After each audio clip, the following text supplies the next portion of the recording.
JB, welcome to the show, man. How are you? Good, man. Good to be here. Excited. Well, the timing's perfect because I am going through I guarantee you and I are going to have a lot in common with regard to systems and processes and trying to optimize the best we can for highest production, energy management, that sort of thing. That's why when your team reached out to me and I saw your background and what you were up to, and then researching, especially your morning program and then your overall tools and systems that you've developed over the years, I was like, all right, I got to talk to JB. This is right in my wheelhouse. And so I'm so glad to have you. So I guess let's just start real quick. I mean, your PhD, your coach, you've got all this, you've got just a wealth of knowledge on the topic of productivity enhancement and optimization. Give this audience a flavor. The elevator pitch of who JB is and how did you become so? Go for it, man. Well, I think it's great. Thank you. And I'm glad to be here. It's exciting and it's definitely in my wheelhouse. And I think where it came from was, in my second grade, I got put in the third and fourth grade split class. Yeah. And I actually got held back. I actually flunked that. And they used to call me a retard. They used to beat me up and stuff. And that has served me so well. I know that word's, kind of a tough word, but I was never great in school. Like it was tough. Like I got a report card that I found, which has got C's and D's on it. Didn't get into Indiana University. Actually got into Purdue, which was crazy. I don't even know how they let me in, but ended up flunking out of that. So I had to figure things out as I got into aerospace. Like I had to do things differently because I wasn't the straight A student. I got held back in third grade. I was a decent athlete in school, but I just didn't have the skills. Like I wasn't the person that you would think would be successful. And so I had to build a system. It was, they say we write the books for ourselves. I had to build a system to figure out how to make this damn thing work, how to make life work when you're not the straight A student, when you don't have the golden spoon. Both my parents are blue collar from Indiana. How do you do this without the network, without the grades, without everything? And so it all came down to a system, and that's what I've built. Fantastic. And that's one of the things I think we all struggle with. When I said the timing is perfect, I'm going back and, I've done everything from Greg McKeown's work on essentialism to Cal Newport looking at deep work. I love Is that. it Yep. Great. David Clark? Is that who wrote Getting Things Done, the GTD method? David Allen. David Allen. David Allen. There you go. Yeah. So man, if it's out there, I've looked at it to try to always incorporate my systems with theirs. And I want to just start. You can go anywhere you want to with this, but what I would like to do is imagine that avatar entrepreneur out there that right now we're all suffering with, I say suffer, it's a good suffer actually, in my opinion, JB. But those of us who are entrepreneurs, we have information overload. There's more information Yep. available ever than Yep. anything you could possibly think of. Opportunity. I look back whenever I bought my first business at 28. And in a lot of ways, I'll tell people, I don't think I could ever do that today. I think it'd be too hard. But then I kind of, as I've taken more of a macro look at it, I think, no, I probably just wouldn't do that business. It was an old line real estate company I bought. Now there's just so many other opportunities, less risky, less investment. There's never been a greater time to be an entrepreneur, a solopreneur. With all of the opportunity, you get decision fatigue, you get analysis paralysis, fill in the cliche, the buzzword, you get it. So what I would like for you to do is just kind of talk about how you started. You mentioned, and you kind of applied these principles to yourself. You knew you needed a system if you were going to get things done. How have you taken that and how can you apply it to the entrepreneurs listening to this that are going through that right now? It's like, I have, especially if you've seen some success, you're going to have Yeah. opportunities just flow to you. You don't have to The ask. more successful you are, the more opportunities you're going to have. Right. That's So the biggest issue. So Yeah. take that from however you want to figure out how can we start to make some systems that actually take all this, distill it down to the most essential, most actionable items and incorporate it into our everyday life, health, business, relationship. How do you do that? I love it. So a couple things first, and you hit some things right on it. So the two major things I think most entrepreneurs and professional people have, and that I work with professional golfers, one's working the Masters, to entrepreneurs. That's typically who I work with. The person that can't get off the sofa, That's not my person. I'm not here to motivate. That's the last thing I want to do.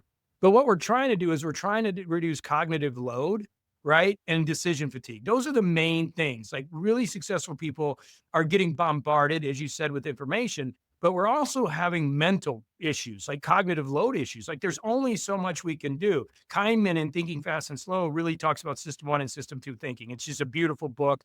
I bring it into my book a lot because the framework's perfect. And entrepreneurs, typically, we're trying to get in system two, but there's only so much glycogen, right? There's only so that's actually you need to actually have physicality, like your body has to be working to use that system two thinking. So a lot of it breaks down to simplifying. So my first book 10 years ago was Sacred Six that I wrote for Hay House, and that came from Earl Nightingale. So this is Oh, really old yeah, school stuff. yeah. Yeah, Lead the Field, the first album ever. I'm 57, going to be 57, 56. So I was probably 30 when I listened to this on the sofa. And he talked about this story about six things. And it was an Ivy League going to Carnegie back when the steel mills were working. And he said, "Hey, I've got a technique that can make you more productive." And so Carnegie's like, "I need more knowing. I don't need more knowing. I need more doing." As anybody that runs a business knows, you know what I mean? We need more knowing. We don't need people giving us ideas. We have that already. Right. We need more doing. Well, he said, "I want you to write six things down. Start on number one, move to number two." And this is like 1910. So no computers, no cell phones, right? Move to number three, as you go, progress, prioritize those things. And that's it. And if you get to that day, you move the other ones the next day and do that. So Carnegie had literally implemented this system.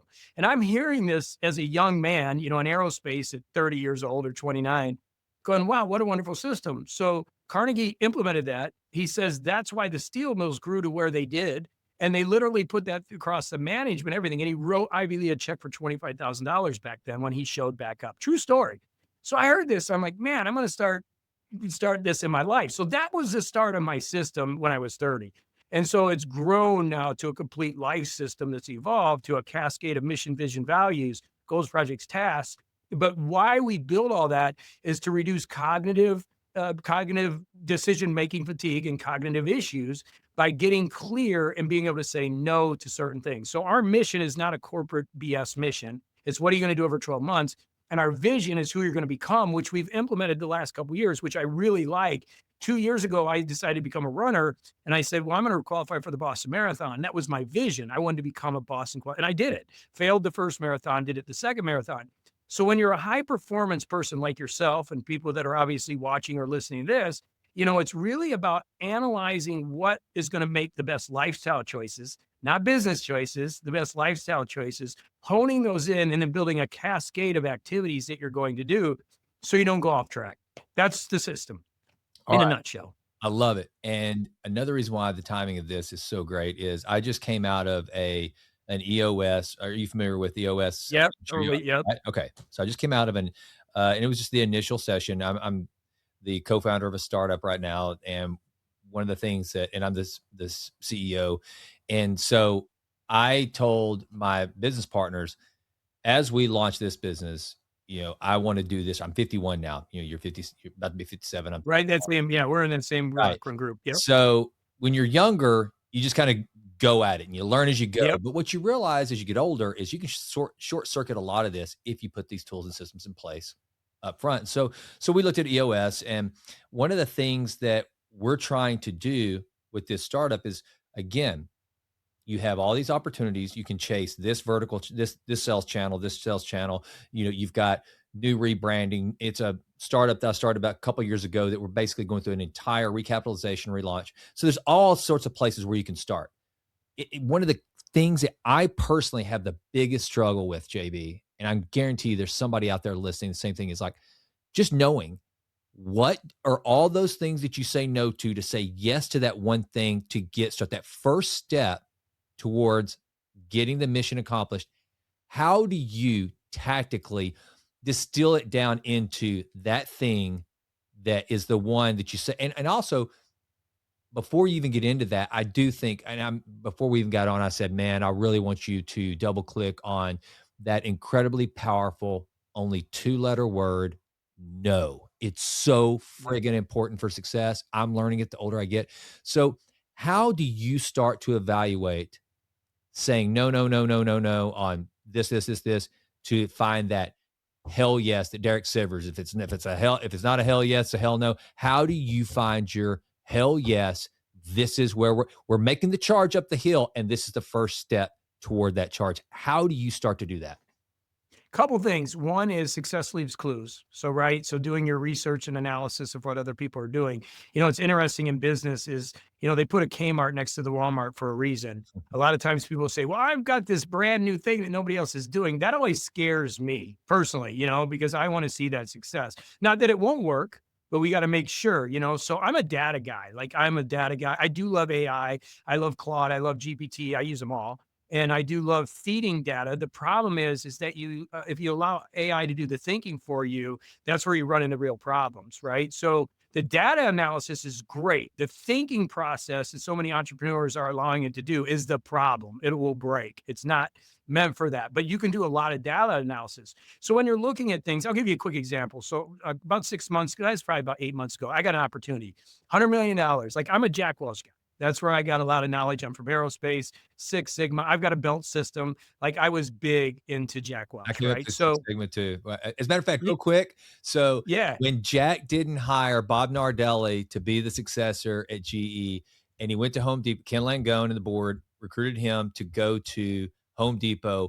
I was one of the guys that Nardelli brought in. He put a class of us to come in and start to try to transform Home Depot. And so that was my first taste of Six Sigma. So by like a little bank shot there, man. We've got some connection there. I So, love it. I love it. Well, it's been a big influence on me. I'm trying to bring that into personal development, right? That's what I'm doing. I'm bringing Six Sigma kind of quality standards into personal development. makes That's what sense. Morning Coach is. That's the system I'm Love it. doing. And so I had a company come to me, one of the big, I won't mention their name. We're still in negotiations, but they said, we have 120,000 employees. JB, you can bring your system in. You have to quit what you're doing. We want your IP, and it'll be $1,000 per employee per year.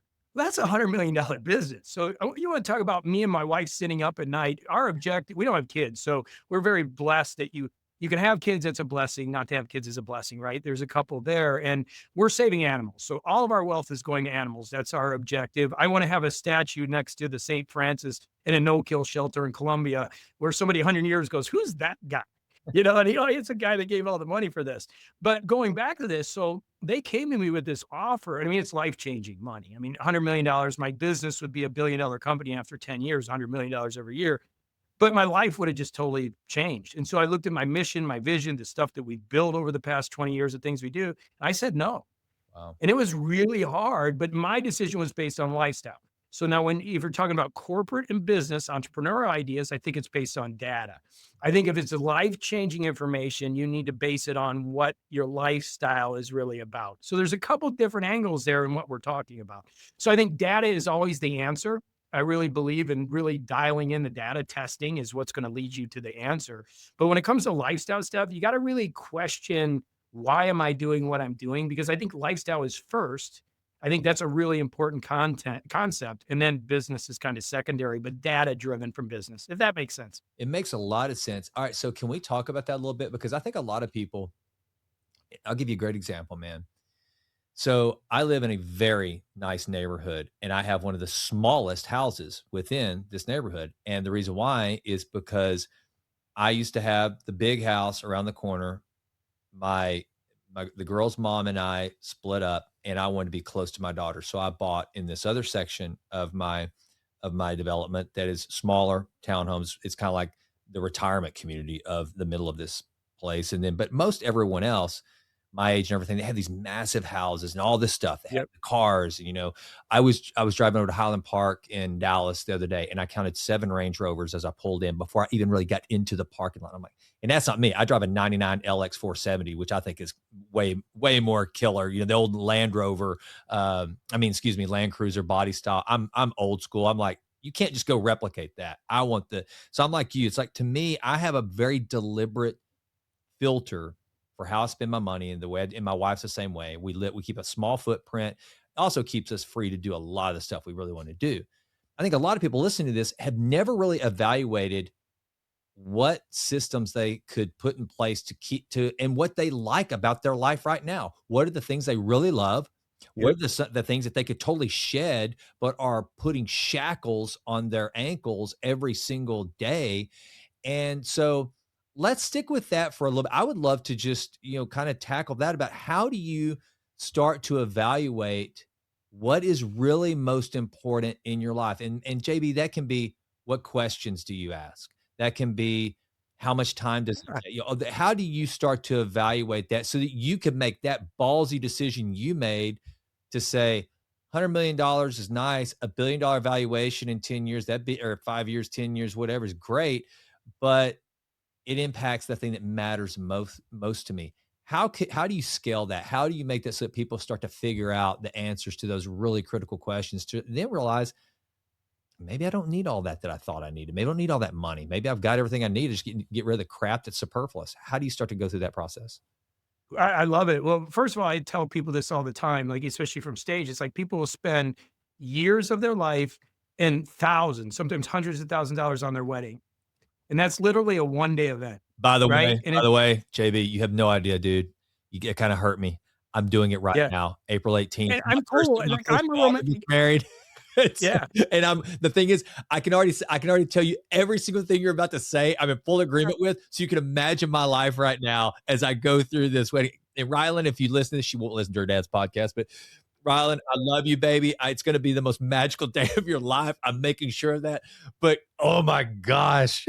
It's so Yeah, well, and I'm not against it. Like, I'm yeah, not spend that same amount of time on your life. yeah, Like, just spend a little time and money on your life. Like, look, I'm an MBA, did PhD. Like, I went through that. I spent like almost $65,000 on my MBA, and that was crazy.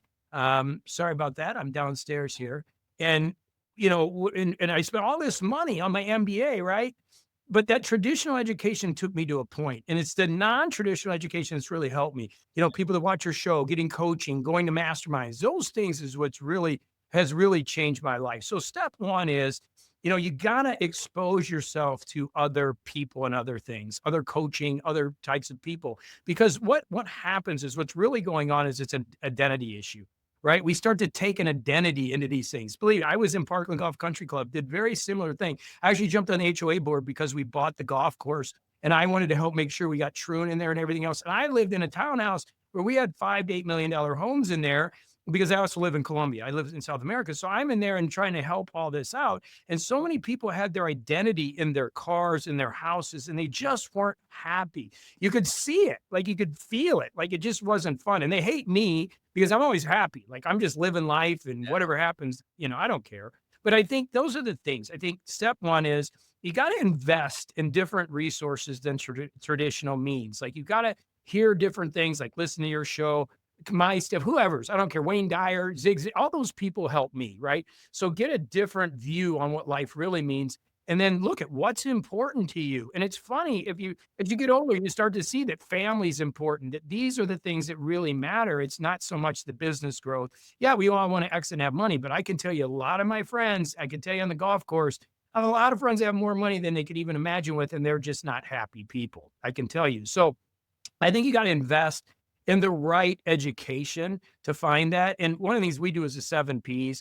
And the first step we start with is perspective every morning. Perspective is so critical. I go to Colombia, I'm building a place in Palomino, Colombia, 3,000 people on the ocean, 14,500 is a mountain, no running sewer, no septic, dirt roads. Normal people would die being there. And to me, I'm in heaven because everybody's happy. Nobody cares about anything that's going on politically. Nobody cares about anything. They're just having fun and living their life. And so, not that you have to give up the caring, but you got to find that enthusiasm and that passion for living and getting up and having the right perspective. And I think here, specifically in the United States, we've really lost a lot of that. It makes me sad because we have so much and you just got to wake up and enjoy it. So sorry to be long winded there, but I'm passionate about that. No, you're talking my language, and a lot of it started for me the same way. So I always thought I would get a PhD.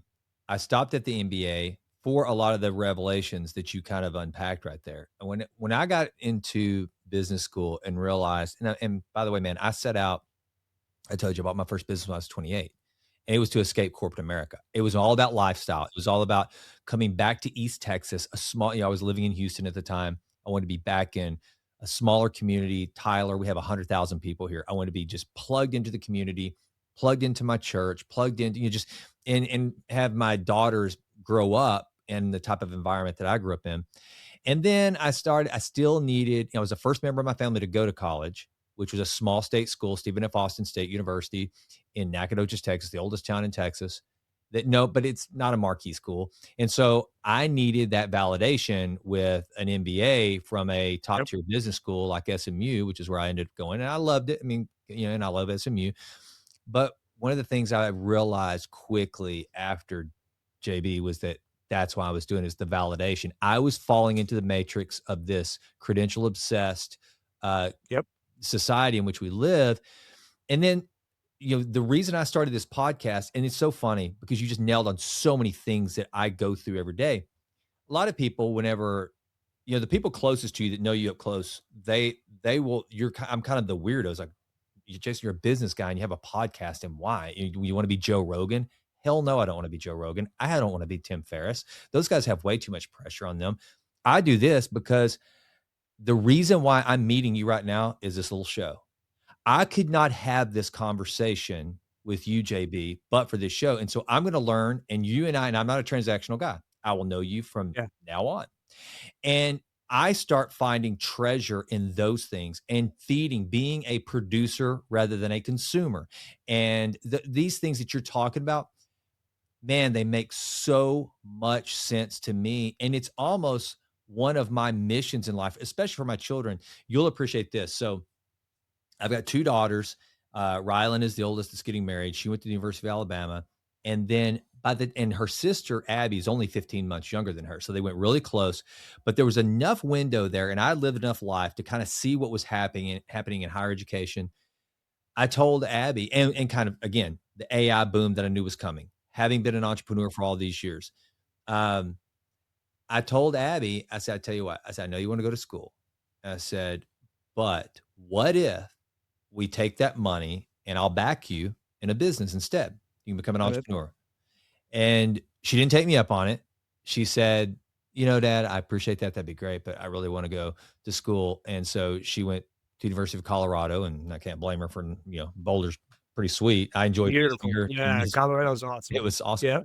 But, those are the things, man, that I am learning the older I get, that it's experiences. It's about learning. It's about feeding your brain, feeding your mind. I can tell, you're a healthy guy. That's, to me, that's the closest thing I have to a hobby is my personal health and wellness, and trying to slow down the aging clock, not for vanity reasons. I mean, yeah, I want to look good, but more than anything, just because I want to live to 95, but brother, I want to feel freaking good when I get there. Yeah. You want quality of life. You don't want to be Yeah. hurting at 95. Yeah, Yeah. I get it. exactly. Yep. So bringing all that into your world and what you're training, one of the things I saw on your info sheet that I gave a big amen, hallelujah to was consistency. I think it's what a lot of people lose sight of.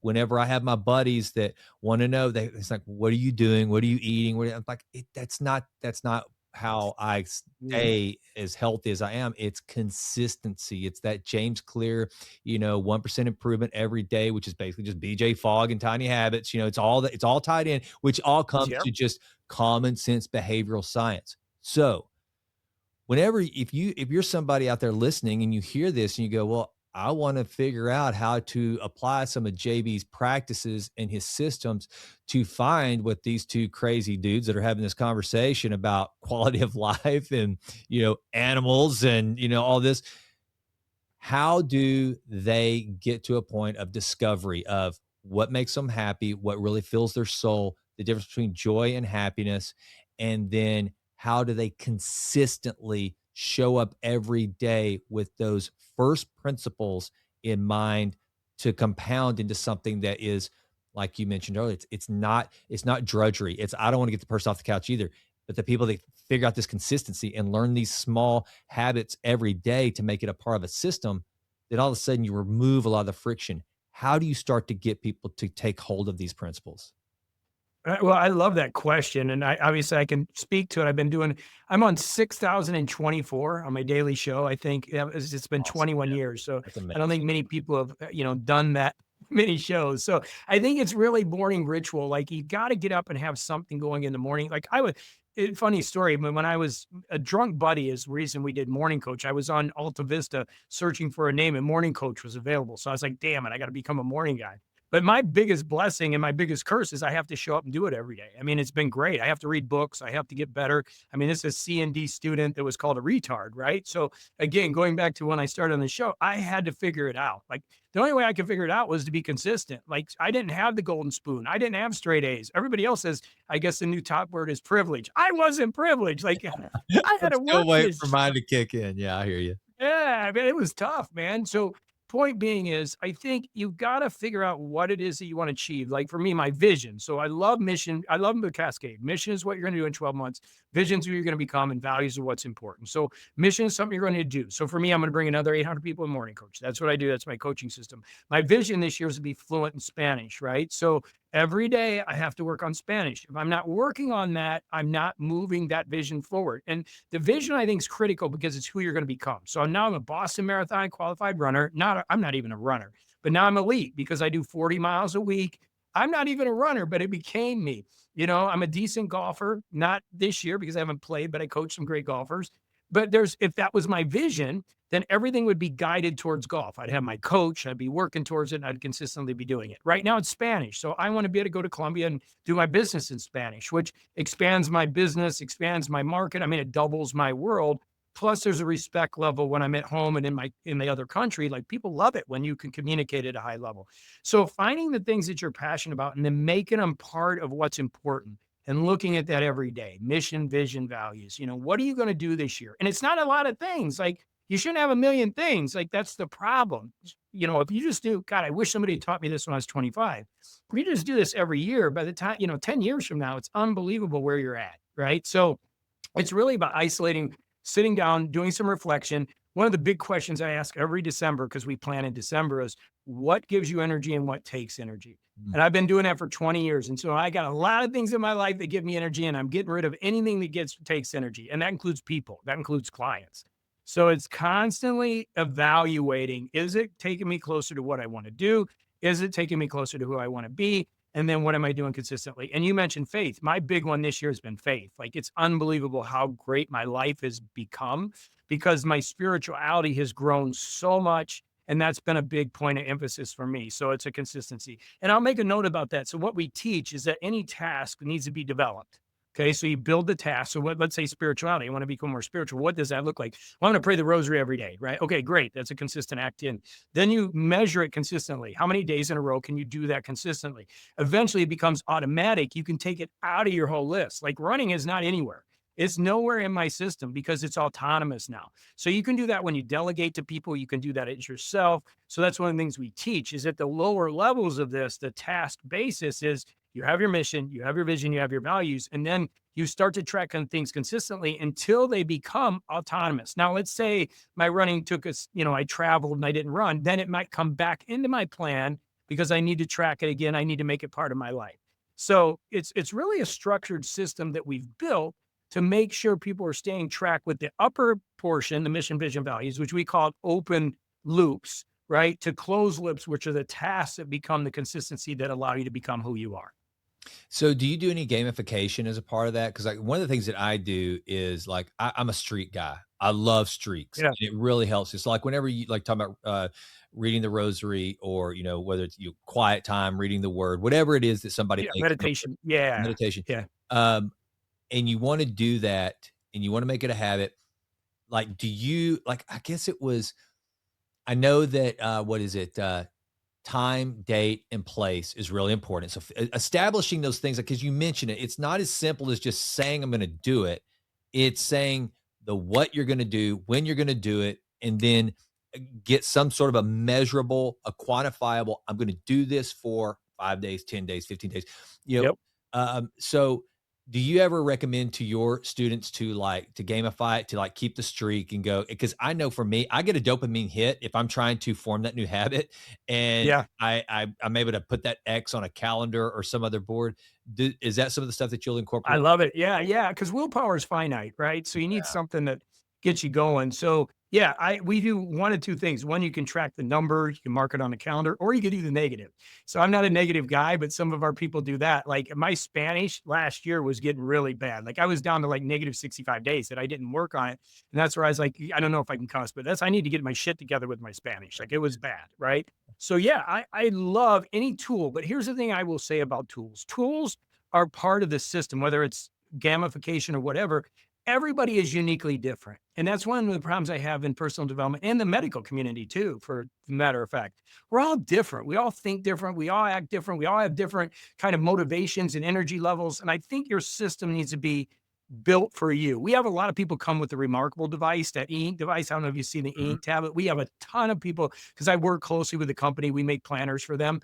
But the problem is a lot of people will buy that because it's a tool, right? And so they'll complain about the remarkable. It's not doing anything. You know, why isn't this working? Well, because you haven't implemented a system on it. So what you're talking about gamification is a tool to a system, but it needs to be unique to the individual because not everybody is motivated by the same things and not everybody. So it's really important to me that people really discover the foundational pieces and then build their system and their tools or build their tools around the system, not vice versa.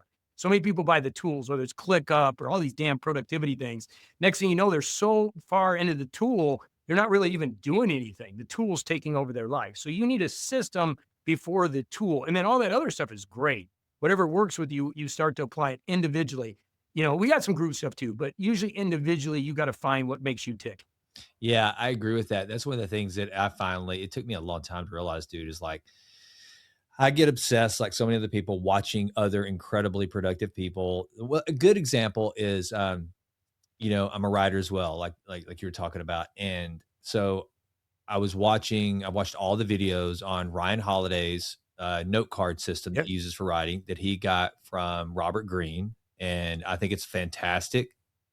I tried to implement it and it didn't work for me. It was annoying. I didn't like going back through the book where I dog-eared the pages and writing the note cards, and then I didn't really know about putting the note cards based on book or topic. I don't know, it just didn't work for me. But I realized there's something I need to do to read a book, capture the information, and have it available for later on. So now what I do is I read a book, and at the end of every chapter, I have one of the little black, like moleskin journals, and I Yeah. write down chapter 12. These were my major takeaways, and boom, that's it. And so I love that idea of you know what you want to do. And I saw this in the write up that your folks gave me. Is like you've got the tools there, just use your tools to implement for your purpose. And I have learned that the hard way. I tried for so many years to take other people's things that they were doing and use it for myself, and it would never stick because it wasn't cognitively how my brain worked. Yep. Now, one of the things I do want to talk about because you one of the things I know is big for in your work is like waking up with purpose. And that's I mean, to me, people that have trouble getting out of bed in the morning, there's to at least in my personal anecdotal experience, if I have a really strong why to get up and get rolling in the morning, whether it's a project I'm looking forward to working on, this podcast, knowing that I've got podcast interviews lined up, whatever the case may be, it totally changes my cadence. And of course, I have a morning routine. Uh, but how do you coach people to start waking up with purpose, intention, and ready to get out of the bed and hit the day running and tie that into the do it now principle? Because there's some of these people right now that are listening to this, they know what they need to do now. They just keep putting it off. How do you get them Yeah. over that hump to get out of bed with purpose and then take that do it now attitude and go find those things and freaking get them done? How do you start to do that? Well, and again, this is cognitive load issues. So I'll take myself. I'm a charger. Like I would, in fact, my Spanish I was doing Pimsleur in the morning. But here's the issue: like the morning is so critical because what happens is we only have willpower is finite, cognitive load, and mental capacity is finite. Like we only have so much of that, right? So the problem I see with a lot of people is if they aren't that type A person that can jump out of bed and do stuff, they start beating themselves up. So for me, I have to go for a walk to reduce cortisol. So like it's weird. Like I'm this really I can't do anything the first thing in the morning. I actually need time to get myself kind of centered. not start thinking about all the problems and business stuff that I've had. Like, it's really important for me because if I skip that step, I go right into zone one thinking. I go to fight or flight, and it really disrupts everything. So for me, my non-negotiable is to journal a little bit and slow down. But that's me. Like, some people can get up and get going. So again, stepping back, it's really understanding who you are. I think the problem why people don't move forward is because they don't, their willpower's wore out and their cognitive load is wore out. They just got too much going on. And you got to start to get rid of the stuff. You got to clear the noise because you can only handle so much. I don't care if you're Einstein. There's only so much there. And what happens is, and what we're seeing is decision fatigue is worse than it's ever been. So even from a marketing perspective, like getting people to join Morning Coach, I'm trying to make it so easy because people just don't want to make a decision. Hell, I don't. My wife, what do you want to eat tonight? We get in a fight because we're both so tired of making decisions all day long. So really what it all comes back to, whether it's the morning, the afternoon, is really understanding your cognitive abilities and starting to figure out how can I simplify these processes so when I have that thing I need to do that needs to be consistent, I have the energy and the ability to do it. And I'm in system two thinking, not system one. I'm not blowing stuff off. And what happens is this is just a horrible kind of pattern. What happens is it just keeps loading up. The to-do list becomes 20, becomes 60, becomes 80. And it's just like you're just blown out until you just burn out. So it's really about managing cognitive load. I don't think it's the rah rah, get up, make your bed, win the day thing. Like, I love that stuff, but I really think this is non motivational. Where I'm at now in my life with the students, the people I'm working with, there's enough stuff out there. There's so much motivational stuff. You know, we got the army guys that are great. There's so much It's not even about motivation anymore. It's literally there's so much information. There's so much stuff. How do we limit your cognitive load so that you can make proper decisions and you can execute when you need to execute? That's what this is all about. So if you wake up, you get the right perspective. That means you got to slow down and realize I don't need to do all this shit today. Like, I don't need to. The world's not going to collapse. And it all starts there, right? It all starts with losing the panic so we can get the cortisol levels down and we can get brain function where it needs to function. Otherwise, you're just an executive function. You're just freaking out. By the end of the day, you seem like you ran 30 miles and you got nothing done. I see it with so many people. That's cognitive issues. That has nothing to do with motivation or somebody that's a driver or anything else. They're just burning themselves out. And you know what happens is so many people get on coffee, man. They just start drinking caffeine or Celsiuses like nonstop, trying to get through that. And what you're doing is you're borrowing from tomorrow for today. Like, I like my caffeine, don't get me wrong, but you got to be careful. You're borrowing from tomorrow for today to try to get you through because you aren't managing your mind and your systems appropriately. That's really what's going on. So yes, it's about the morning, but it's more about getting your day started cognitively right than it is like motivational or jumping up and doing rah-rah stuff. I man, I don't disagree with anything you just said. In fact, nothing pleases me more these days than a calendar that has very little on it, where I know Yep. I'm gonna be able to pop some really good quality thinking in. That's why, again, going back to I started listening to, Cal Newport's podcast again. Um, Deep work. Yeah. Good I'm stuff. I'm gonna read Deep Work, um, and I'm trying to one of the things you'll notice about my show is that, I refuse to go all in on social media. Now I could get a team to put a lot of stuff out there, and it's almost like, how do you have a successful podcast and not have a big social media presence? I've been very fortunate in that I started this podcast long enough to where I get the downloads without it. I know it would blow up if that were the real goal, if I really went all in on social media, but I just freaking hate it. I don't, and I know, Yeah. The distraction. yeah, and it feels like, and here's one of the things you mentioned, like the army guys and the rah rah stuff. I was just having this conversation, or maybe I was listening to, I think Rhonda Patrick was talking to Arthur Brooks about his new book that just came out. And either they were talking about it or I was having the conversation with somebody else about how one of the problems that we face in this kind of this motivation culture is that so many people will watch a David Goggins 30-second clip on Instagram and think that that was enough. I mean, Yep. Goggins is out there in probably 100-degree heat. He's been running for 30 miles or whatever and decides to tell his guy, "Hey, meet me here and we're gonna do a video." He's done the work. The unfortunate thing about social media is that it it makes you feel like you've done the thing without having to do the thing, and you mentioned it earlier, and this is one of the things that Arthur Brooks was talking about, all the research is coming in on AI and Instagram and all these things, because I'm with you. I use several different, I mean, a multitude of AI tools, but I'm also trying to make sure that I don't stop thinking. I put actually on my like I have like my proverbial to-do list, but then under it I have my daily goals, and one of them is like 30 minutes think, to just try to make myself sit and just think about a problem, several things, not about have I got this done, but just literally just to stop and think, which is so freaking hard. And folks, if you're listening to this and you've never done it, just try to sit down for 10 minutes with the only goal to be to think, solve a problem in your mind. It's dude, it's killer. And so I love the fact that you're saying that a lot of it starts with just that cognitive load kind of management of how to attack the day. And I guess so, I mean, you've kind of filled in some of the answers, but I would love to know. And again, audience, this isn't what you should go do with your day, but what does your day look like, JB? Like, take us through kind of and pop in here how whatever your modality you're using or whatever the system is, how you developed the routine of this is when I get up, this is what I do. Kind of what does a day in the life look like for you at this point?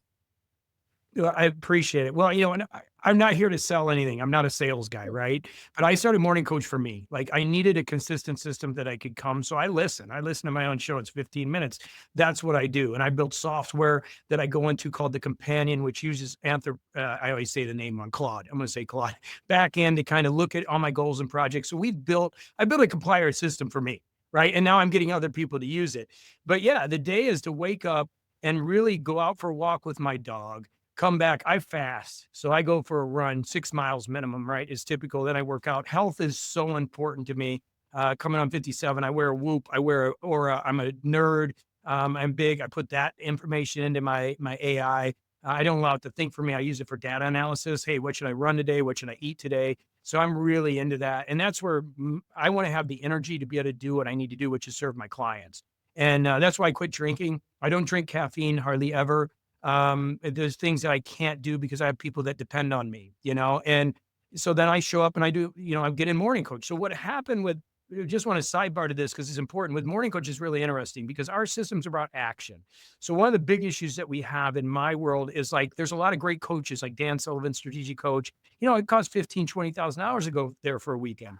So I charge $100 a month or $200 a month with our software, right? So I'm in a very low rate for a person. It's very low. The problem is, what you just talked about is somebody will come to Morning Coach, they want to get organized and get going, and they'll buy our product. And then they won't do anything because the problem's gone. And it drives me nuts. I'm the actual opposite. I don't want anybody the reason I keep the rates low is because if somebody spent $8,000 for coaching, I'd rather them work 80 months, right? With me. That's why I built my systems.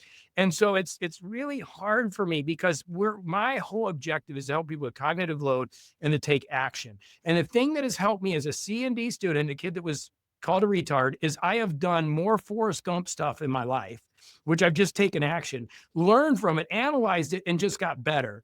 And so you say, what does my day look like? A lot of it's stumbling and bumbling and making mistakes and learning about it. I have learned to not try to be perfect. Today, for example, I'm doing the audiobook. So I'm doing it myself. I wrote for Hay House 10 years ago. They gave me a bunch of money. My new book, Get It Done Now, that's a book that I wrote because it's not about the money. I'm excited about it, right?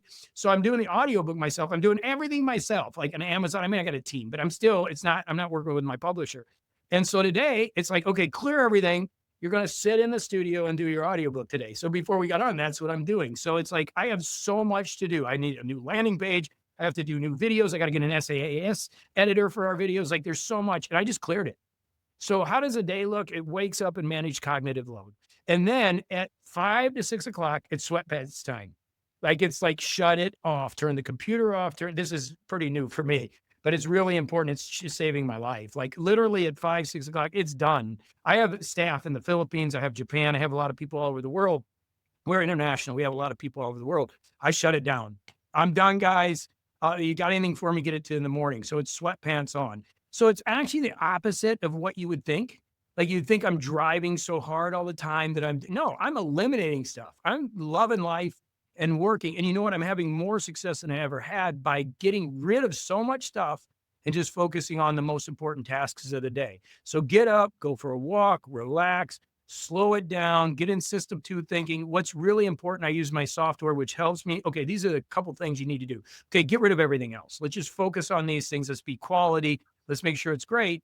And then stumble and bumble, make some mistakes, shut it down in the afternoon and watch horror movies or do something fun. So it's not what you would think, probably. No, it's actually it's kinda what I've developed. In fact, I just read that that's what kinda like how Jeff Bezos starts his day is it's just like it's kinda and I do that. The first, like, I'd say, first 30 to 45 minutes of my day is going to be just kind of get going, read I've really since I've really gotten away from social media, I'll read Apple News. I'll go find it my curated reads from my News Plus, usually it's magazine articles I try to read. And it's and I used to be so I mean, I used to have this, like, hour and a half morning routine of multiple journals, breath work, all these different things that I mean, it was massive, and it was good, it was fine, but now I'm until about, you know, 5:30 to 7, that's just kind of blank space to do whatever I want, and I try to it gets into it, and I'm sure you've seen this, it becomes a routine, but it's not like this, "Well, I'm doing this because I'm checking this box." That's just kind of the natural flow of the morning. Then I go into my I do the ice bath and then train, go for a morning walk, then I come Yep. back and train and do all the different things. Um, and I have found that by taking that deliberately slower pace, I guess you can call it that, and fighting against the machine of that word that everybody, it seems like in America, loves, which is busy. "You've been busy?" They just actually I don't even know what the hell you do. "You've been busy? Yeah. You busy?" And I always tell people, "As busy as I wanna be." If to me, if Yep. you're doing life right, I'm as busy as I wanna be, and I try really hard to not be really, really busy because that's when things tend to overheat. And so, no, it doesn't surprise me, man, and it does and I think it's refreshing. I think it's one of those things that we just don't it we have all this white space, especially in today's day and age. People are almost like I think people are fearful of the white space that we have, where there's just you have these massive periods throughout the day, 2 hours or whatever, where we try to find something to fill it because we don't understand the power of being bored, doing nothing, just thinking, reading is work, whatever the case may be. And so I love that. Now I do want to learn a little bit more about the software, how it works. Like if I log on in the morning and what am I tracking? What am I doing? What's the interaction look like? What am I solving for? Kind of take us through what that kind of looks like.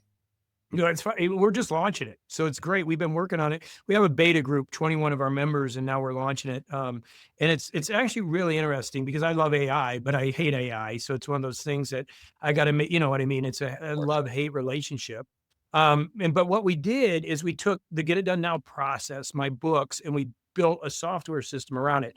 So it helps you analyze your mission and vision, make sure those are clear, right? And then it helps you get, your values. So we got a dream board, so you can look at everything there. And then it analyzes like what you do is you put all your goals and projects and tasks in there, and then it'll look at it and say, okay, these are the things you're going to do. It also has a weekly review and it also has a monthly review. So it's constantly looking at what's happening with you and helping you adjust and go. But even more importantly, with that is we also have our community, which is just these wonderful professionals that work together and talk. So there's people that are there's the human aspect of it, but we have the software aspect of it. That's been my dream. Like this is my dream to build a complete system. Like I told you, I come from Jack Welch. So I believe we've built one of the best systems. I have a belt system too that people progress through for mastery over 18 months. So it's just really about helping people get clear. And the problem is with like general AI, like ChatGPT, Claude, and the rest of you put this stuff in there. You could put my book in there and say, give me a plan. But you need to have it trained and you need to work with it. You can't have so much stuff. So, for example, ours is like the daily focus. You press a button and says, these are the three things you really should be working on today as it learns more about you and works with you over time. So, it's actually really cool. I'm excited about it. I'm excited about it. And like I said, we're keeping things affordable. Like my complete program is $200 a month. And the reason I bring that up is because I'm just not somebody who wants to charge thousands and thousands of dollars. Yes, that's money, but we're a member driven system. And this is for you in business. You would appreciate this. I don't have advertisers. I don't have sponsors. I don't have investors. This is all membership driven. And I have never sold I could grow this so big by going and getting money, but we're going with the members and we're supporting it and we're building it that way. So it's a lot of fun. So the software is actually member driven. So we actually put the money back in, and that's what the business has been built around. So those values are important to me, but it's a hell of a system. I absolutely love it. And we've worked so hard on it. And, everything we've done has been really about our people. And I think the most pride I take in is the people we've put together. Even my assistants goes, a lot of times they'll say, "Where do you get these great people?" And I'm like, I don't know, but they're awesome. So it's been a wonderful journey. But the software we're launching, I've been using it. We have 20 people using it. It's really awesome. And we're always like the other thing, and I think this is important just because I'm not, again, I hate sales, I hate marketing, but we're not contractual people. Like I build everything based on authenticity and reality. And if it doesn't work for somebody, it's not going to. We're totally cool. Like this is not a committed thing. So I think when you're working, and this is important as part of this dialogue, when people are looking to work with consultants and coaches and stuff, they need to look at the person and what they really are doing. And those people should they should open their life up, right? So people can look under the hood and see how they really live in this stuff. And I think that's what I'm really proud of. I really love the system, and it's got we're going to build it even better. Like I'm excited about what it's going to become, but right now it's pretty cool. Do you think that the biggest value add for the person that is using the software is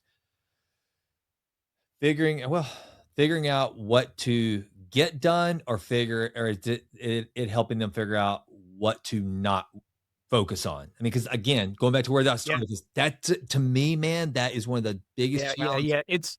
Yeah. It's reducing cognitive load. Okay. I mean, that's the bottom line. How do we reduce cognitive load so you have the ability to jump into system two and really use your brain when you need to use it? Yeah. And that's what it's about. Like, how do we eliminate stuff? And I would say it's more on elimination than it is on adding stuff because again, we're not looking for the person that's getting off the sofa. Again, there's a little bit of a price there so that people, you're not going to get the guy off the sofa to spend $200 a month, but you're going to get a high performing professional, right?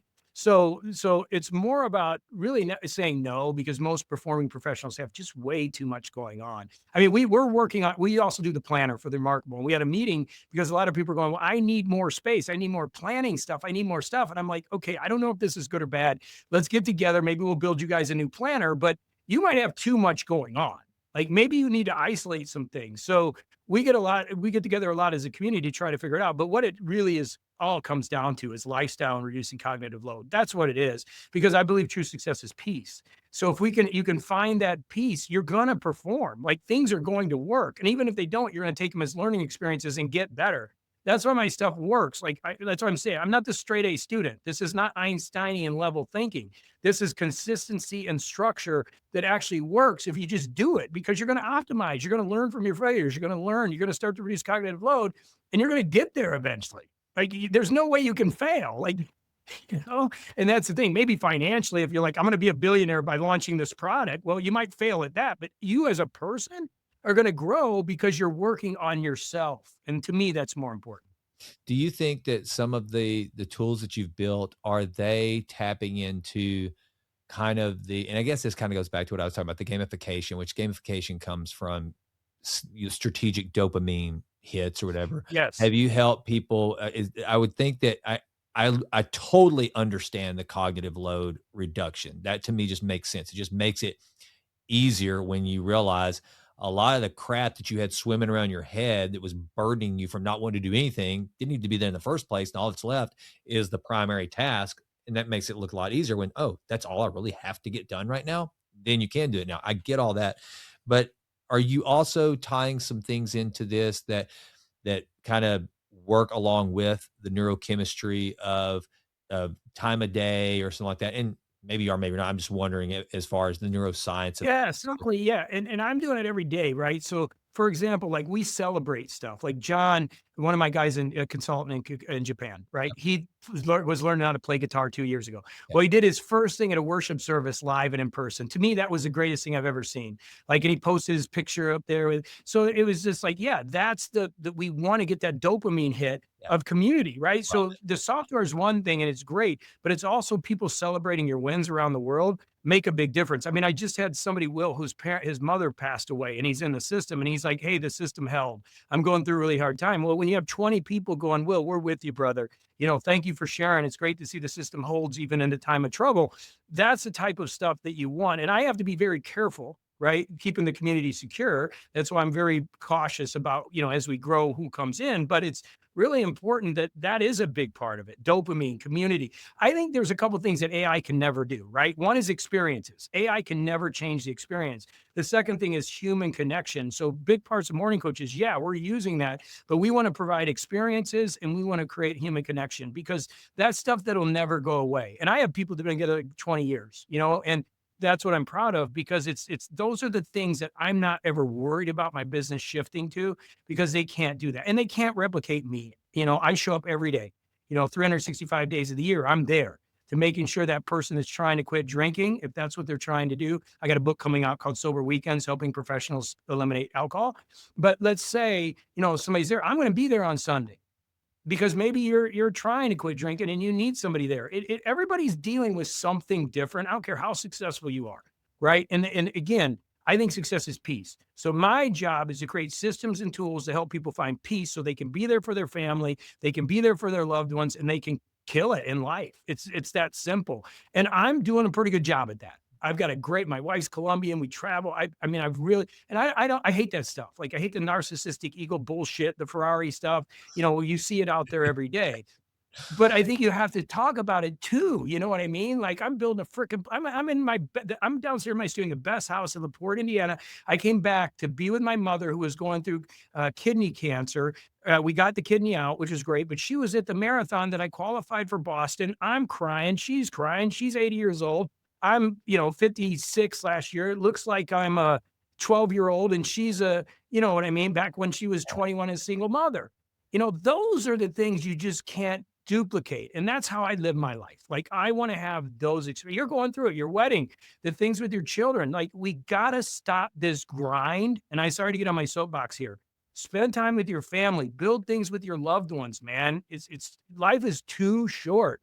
And I just love it, whether it's John playing guitar, Will going through his issues with his wife. Karina, we have a Karina who exited her business. She's 70 something now, and Karina just did a runway. They asked her to model, and she came in. And I was so scared, and I did a runway. To me, that's living. All the money and stuff comes and goes, but you can never take away those experiences. So that's the premise of everything that I do. I love it, man, and that's exactly I mean, my wife and I, we talk about it all the time. We like yesterday, we probably spent, gosh, 4 hours in our backyard just, just talking, doing nothing, planning, she's basically become a quasi wedding planner, getting ready for Ryland's wedding, and, it's we've learned that just enjoying the company of each other and the small things, when you do that, when you focus on, experiences, and then all of a sudden, you realize that all the other stuff is kinda counterfeit. It's like a sugar high, and it just and I mean, I don't know about you, but I went through this phase for a while where there were things that I would cognitively say, "I know I'm supposed to want that, but I don't." I mean, Yeah. yeah, again, it's kinda cliche at this point, but, the Matrix says I'm supposed to desire that thing, but I just don't. I don't want I mean, like, whenever, I bought this house before Jimlyn and I got married that I was mentioned to you earlier, and I always with the intent that when the girls go off to college, then I was gonna go back to my hometown of Sulphur Springs and live in an Airstream on some of our family land and just kinda hang out, with my dad for the rest of my life. I was never gonna marry again. I was only gonna do that. And then Jimlyn comes along and we're in this smaller house. All of our friends, they have these big houses and stuff, and God bless them. There's nothing wrong with that. But I'm just like, I know we're supposed to want that, but we don't. We would rather be able to just lock the door and pop smoke to Europe at a moment's notice and to your point, have some experiences with each other, living life, writing our own story. And so everything, if the software, the program, the life planning, all of it, if it kind of helps more people get toward that, and again, I'm like you, not in a judgmental way. I don't, turn my nose up to somebody rolling up in a Bentley or something like that. I don't, I just, I, it's not my desire and I don't fault them for it. But if more people can understand that trying to chase that false sense of whatever, man, it's just so much more fulfilling when you dig into your soul and find true joy. And if your programs help with that, brother, I'm here for it. I love it. Yeah, that's what it's about. I mean, it's just good energy. We need it in the world. There's a lot of people living in Thoreau's quiet desperation. And as Blaise Pascal says, all man's misery derives from not being able to sit in a room alone. It's all mental. I have a really good client that I'm working with right now who's building $100 million company. She's young. She's a Russian designer. And she said, JB, I didn't realize how much entrepreneurship is mental. I Mm, said, it's all mental. It's everything that's going on in your head, and she has grown so much in the last year. It's been wonderful because she's getting out of her head, right? yeah. She's experienced, she's becoming present, she's making deals, she's flowing, and she's just growing every day. And success is not always the wins, man. Success sometimes is the losses and the failures along the way. Where you learn. And yeah, enjoy the process, Yeah. you know? So I just show up every day. Morning Coach has been around a long time, 21 years. I started showing up and I show up every day. And my mentor, Wayne Dyer, who I get to share the stage with, Yeah. I Yeah. love Wayne. Yeah. He told me I just show up when God tells me to show up. And that's what I do. I'm awesome to be on the show. And, God wanted me to be here. And that's what I do. I always say I'm the messenger, not the message. And that's really important to me that, in my field specifically, as speakers and stuff, it tends to be kind of an egoic, narcissistic world. And it's really stunning my growth because marketing has been something I haven't done. And now it's time. I need to get out there a little bit more. We got something great here, and I'm starting to do more of that. Well, JB, I am so glad that our paths cross. Like I said, it's a selfish endeavor. This podcast that, like I said, is going on 8 years, and to be able to get to interact with people like you, to meet you now, to befriend you, and please, man, I mean, any way my platform can support what you're doing. I'm a big believer in iron sharpening iron, and so always reach out and what have we not covered, dude? We just crushed an hour like it was nothing. What else do we need to hit? How do people follow you and find out? And when do you get through the beta? I guess you're still at the beta stage of the software. Yeah, we're launching. So yeah, we'll be up there. Morning Coach, just come over, Morning Coach. But I just want to leave. I think it's important people have a little bit of self care and a little self love. I just want to mention that. I've beat myself up, for the majority of my life, and it just really didn't. It wasn't healthy. And I just, you got to love yourself, man. You got to believe in yourself and go forward. And yeah, and you can find me at Morning Coach. It's really simple. Morningcoach.com is my baby, my platform. That's where we live. And yeah, software is launching. New book, Get It Done Now. It's doing really good on Amazon. That's a fun book. It's my whole system put together. I'm going in the studio to do the audio. That should be up any minute now. Those are some things people can look for. Awesome. JB, man, this was a blast. Thanks so much for joining us. Folks, he is JB Glossinger. I'm Jason. We're out. Well, that does it for this episode of The Jason Wright Show. Thank you so much for listening. This has been a Texas Titan Media production. Fourth Wall did the music. And as always, thank you so much for listening. Please consider going out to jasonwrightnow.com and signing up for the Vitruvian letter. Also, please go out to iTunes. It takes like 30 seconds to just leave us a 5-star rating. It does wonders for the podcast. I would be so grateful. And with that, until we meet again, go crush it and endeavor to improve always in all ways. I'm out.